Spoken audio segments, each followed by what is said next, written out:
उद्यापासून लाडक्या बहिणींना पैसे मिळणार आहेत। महिन्याचा सन्मान निधी वितरित होणार आहे। लाडक्या बहिणींनी 18 नोव्हेंबरच्या आधी ई-केवायसी प्रक्रिया पूर्ण करावी असं आवाहनही यावेळी करण्यात आलेलं आहे। मात्र आता ही आनंदाची बातमी आहे, उद्यापासून लाडक्या बहिणींना पैसे मिळणार। महिन्यातील काही तांत्रिक बाबीमुळे किंवा स्क्रुटिनीमुळे राहिलेले जे लाभार्थी आहेत, त्याचबरोबर 24 ऑगस्टच्या नंतर आलेले अर्ज जे छाननी करून झालेले आहेत असे, आणि त्याचबरोबर सप्टेंबर महिन्याच्या साधारणपणे 20-25 तारखेपर्यंत आलेले जे अर्ज असतील यांचे लाभ DBTच्या माध्यमातून वितरित करण्यात येतील। याच्यामध्ये जुलै आणि ऑगस्ट महिन्याचा ज्या 1,60,00,000 महिलांना लाभ गेल्या महिन्यापर्यंत वितरित झालेला आहे, त्यांना सप्टेंबर महिन्याचा लाभ जो आहे तो 29 तारखेला देण्यात येईल। आणि जे अर्ज ऑगस्ट महिन्याच्या आधी भरले गेलेले आहेत पण स्क्रुटिनीमुळे ज्यांना लाभ अद्यापपर्यंत वितरित झाला नाही, त्यांना जुलै, ऑगस्ट आणि सप्टेंबर महिन्याचा लाभ हा वितरित करण्यात येणार आहे। त्यामुळे साधारणपणे आमचा प्राथमिक अंदाज आहे की पहिले जुलै आणि ऑगस्ट महिन्यामध्ये पात्र झालेले आणि पहिल्या 2 महिन्याचा लाभ मिळालेले 1,60,00,000 आणि त्याचबरोबर नवीन जे काही अर्ज प्राप्त झालेले आहेत त्यानंतर 24 ऑगस्ट नंतर किंवा त्याआधी काही कारणास्तव राहिलेले असे जवळपास 45 ते 50 लाख अशा महिलांना, म्हणजे 2 कोटीपेक्षा अधिक महिलांना दिनी त्यांना लाडकी बहीण योजना जी आहे, मुख्यमंत्री माझी लाडकी बहीण या योजनेच्या लाभाचं वितरण होणार आहे।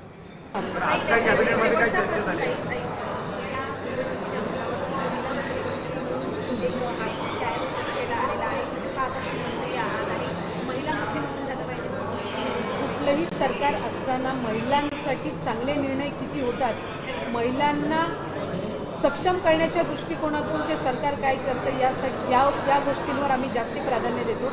आज महायुतीच्या सरकारच्या कालावधीमध्ये महिलांना लक्ष केंद्रित करून ज्या योजना आणल्या गेल्या किंवा सक्षम केलं गेलं, मला वाटतंय अशा पद्धतीचं महिलांना प्राधान्य देणारं हे महायुतीचं सरकार आहे।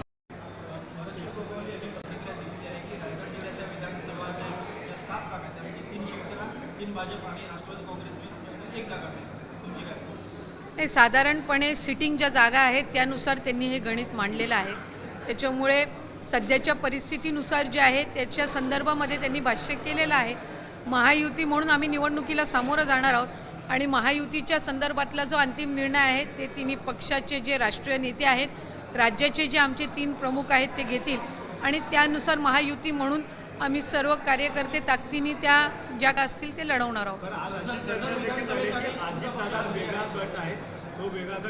अशा पद्धतीची कुठेही चर्चा नाही। काही माध्यमांच्या कडून किंवा काही विरोधकांमधल्या काही घटकांच्याकडून अशा पद्धतीच्या साधारणपणे अफवा दर आठवड्याला उठवल्या जात आहे। राष्ट्रवादी काँग्रेस पक्ष अजितदादांच्या नेतृत्वाखाली महायुतीच्या सरकारमध्ये फक्त सहभागी म्हणून नाही तर पुढच्या कालावधीमध्ये महायुती म्हणूनच आम्ही निवडणूक लढवणार आहोत।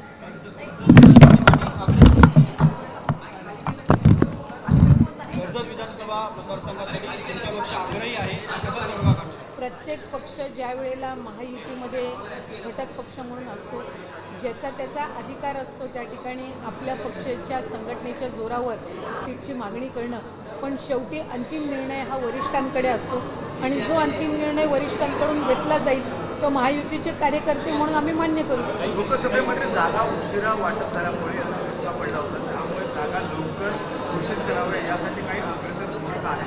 मला वाटते साधारणपणे महायुतीचे आमचे जे तिन्ही राज्यातले प्रमुख आहेत, आज एकनाथजी शिंदेसाहेब असतील, फडणवीस साहेब असतील, अजितदादा आहेत, त्याचबरोबर प्रदेशाध्यक्ष भारतीय जनता पक्षाचे बावनकुळे साहेब आहेत, तटकरे साहेब राष्ट्रवादी काँग्रेस पक्षाचे आहेत, आमचे प्रफुल्ल पटेल साहेब आहेत आणि शिवसेनेने काही शिंदेसाहेबांनी काही समन्वयक नेमलेले आहेत। त्यामुळे महायुतीच्या सरकारमधलं जे सीट वाटप आहे ते साधारणपणे 70-80% पूर्ण झालेलं आहे।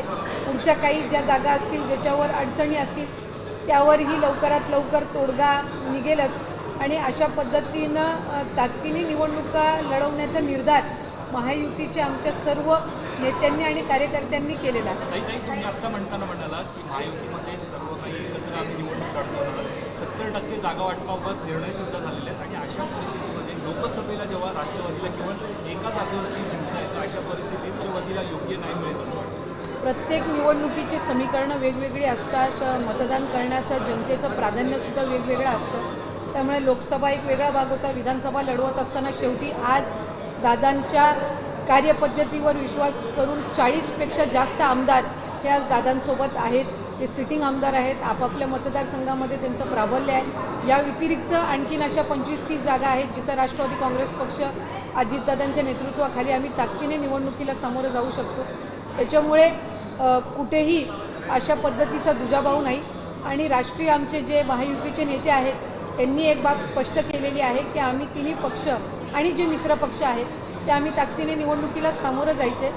ज्यांनी त्यांनी महायुतीच्या दृष्टिकोनातून जी जागा आपण निवडून आणू शकू यासाठी तिन्ही नेतृत्वांनी प्राधान्य द्यायचं ठरवलेलं आहे. महामंडळ वाटपासंदर्भामध्ये गेल्या काही दिवसांपासून वाद पाहतात, कारण की शिंदे गटाचे बऱ्याच जणांचं महामंडळ झालेलं आहे. मला वाटतं या संदर्भामध्ये कुठेही वाद असा नाही आहे.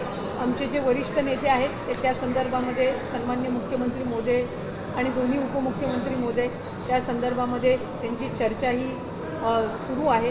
आणि मला वाटते त्याच्यामध्ये कुठेही वाद असा नाही आहे. तिन्ही पक्षामध्ये एकमेकांसोबतचा साधारणपणे समन्वय आहे. रोजच्या घडीला मीटिंग्ज आहेत, बैठका आहेत. एखादं महामंडळ लवकर जाहीर होत असतं, एखाद्याला थोडा पद्धतीनं विलंब लागत असतो, पण त्याच्यानी काही अडचण आहे अशातला काही 28 जिल्ह्यामध्ये पैशाचं वाटप झालंय. डिसेंबरच्या हप्त्यात आतापर्यंत 28 जिल्ह्याचं वाटप झाले. फक्त 8 जिल्हे बाकी आहेत. डिसेंबरचा हप्ता तुम्हाला जर जमा झाला नसेल तर तुम्हाला हे पैसे लगेच येणार आहे. 1500 प्रमाणे हे पैसे येत होते. 28 जिल्ह्यात हे वाटप झालेले आहेत. पण त्यातच मुख्यमंत्र्यांनी एक मोठी घोषणा केली ज्यामुळे महिला प्रचंड आनंदित झालेल्या आहेत. या 4 नियमांमध्ये जे महिला बसतील त्यांना दुप्पट पैसे मिळणार आहे. आता पहा, महिलांना वाट पाहावी लागणार आहे. पहिला नियम जो आहे तो महिलांची वाट पाहणं संपवणार आहे, महिलांची प्रतीक्षा संपवणारे आहे. पहिला नियम सांगतोय की आता पूर्वी जसं तुम्हाला पैसे जमा होणार आहे आणि हे लक्षपूर्वक तुम्हाला 2100 रुपयाप्रमाणे मिळणार आहे. हा पहिला नियम असणार आहे. प्रत्येक जिल्ह्यामध्ये 1 तारखेच्या दरम्यान हे महाराष्ट्रामध्ये पैसे वाटप होणार आहे. सर्वात मोठी आनंदाची बातमी याच्याशिवाय कुठली असू शकत नाही. महिलांना वाट पाहावी लागायची, आता वाट पाहण्याची गरज राहणार नाही. 1 जानेवारीलाच तुम्हाला जानेवारीचा हप्ता मिळणार, फेब्रुवारीचा 1 फेब्रुवारीला, त्याबरोबर मार्चचा 1 मार्चला. तर सगळ्यात महत्वाचा हा पहिला नियम होता आणि इथून पुढचे 3 नियम आनंददायी घेण्यात आलेले आहे. टोटल 4 नियमाबद्दल माहिती आपण घेतोय. पहिला नियमामध्ये आता प्रतीक्षा संपणाऱ्या नवीन वर्षापासून महिलांना 2100 रुपये मिळणार आणि तेही दर महिन्याच्या 1 तारखेला मिळणार. आता वाट पाहण्याची अजिबात गरज नाही. मेसेज येणार डायरेक्ट गव्हर्नमेंट कडून तुम्हाला, dear customer, your payment of Ladki Bahin Yojana has been credited असा मेसेज येणार. ठीक आहे. आता दुसरा जो नियम किंवा दुसरा जो निर्णय आहे त्यासाठी केंद्र सरकारने मंजुरी दिलेली आहे आणि यापुढे 1 तारखेच्या आसपासच तुम्हाला पैसे मिळतील.